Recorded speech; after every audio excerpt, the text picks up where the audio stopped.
Halo Sobat Bisnis, investor pasar saham global kemungkinan nggak sabar untuk segera mengakhiri pekan perdagangan yang kelabu ini.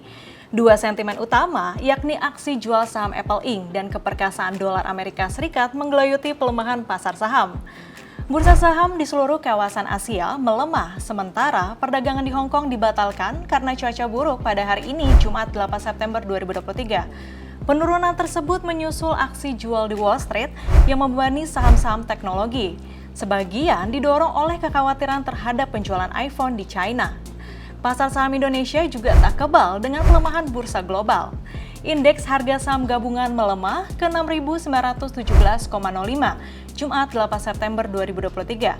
ISG melemah 0,54% atau 37,75 poin.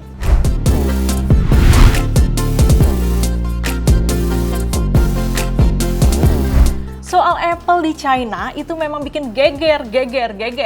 Kebijakan Presiden China Xi Jinping bikin geger. Kali ini yang bikin geger adalah saham Apple Inc. di Bursa Efek New York, Amerika Serikat mengalami aksi jual. Dampaknya kapitalisasi pasar Apple berkurang 200 miliar US dollar atau sekitar 3.068 triliun rupiah hanya dalam waktu 2 hari. 3.000 triliun Sobat Bisnis.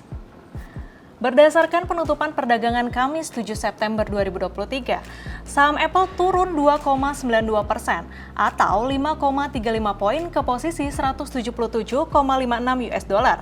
Saham Apple merupakan salah satu komponen terbesar dalam indeks saham utama Amerika Serikat, sehingga pelemahan saham dengan kode AAPL itu ikut menyeret Nasdaq ke zona merah. Rontoknya kapitalisasi pasar Apple bermula dari kebijakan Xi Jinping yang memerintahkan pejabat di lembaga pemerintahan pusat untuk tidak menggunakan iPhone Apple dan juga perangkat merek asing lainnya untuk bekerja atau membawanya ke kantor.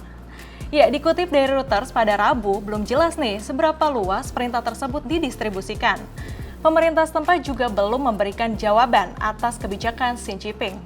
Kondisi ini tentu bikin pening produsen iPhone, karena menganggap China sebagai pasar luar negeri terbesar dan basis produksi global. Ya, mengutip Bloomberg pada Jumat 8 September 2023, Apple pun berupaya mengantisipasi krisis di China sebelum peluncuran produk terbarunya iPhone 15. Peluncuran produk tersebut akan disiarkan secara global dari kantor pusat perusahaan pada Selasa 12 September 2023. Tentunya kabar nggak sedap ini bukan jadi materi promosi yang diinginkan Apple ya Sobat Bisnis. Nah, kondisi ini juga menjadi potensi ancaman terbesar bagi Apple ketika peluncuran iPhone 15 kemungkinan adalah kebangkitan nasionalisme China yang juga mendorong konsumen untuk menghindari iPhone dan perangkat merek asing lainnya. Yang geleng koming nggak cuma Apple aja nih. Mereka khawatir bahwa perusahaan-perusahaan teknologi Amerika Serikat yang banyak berhubungan dengan China dapat terkena dampak dari meningkatnya ketegangan antar negara. Bagi beberapa analis Wall Street, mereka menyebutkan perusahaan yang memiliki hubungan baik dengan pemerintah ternyata tidak kebal terhadap meningkatnya ketegangan antara China dan Amerika Serikat. Padahal ya Sobat Bisnis, China telah menjadi titik terang bagi Apple dalam periode sulit dalam penjualan iPhone. Menurut Susana Streeter, Kepala Keuangan dan Pasar di Hargreaves Lansdown, China adalah pasar yang penting bagi Apple.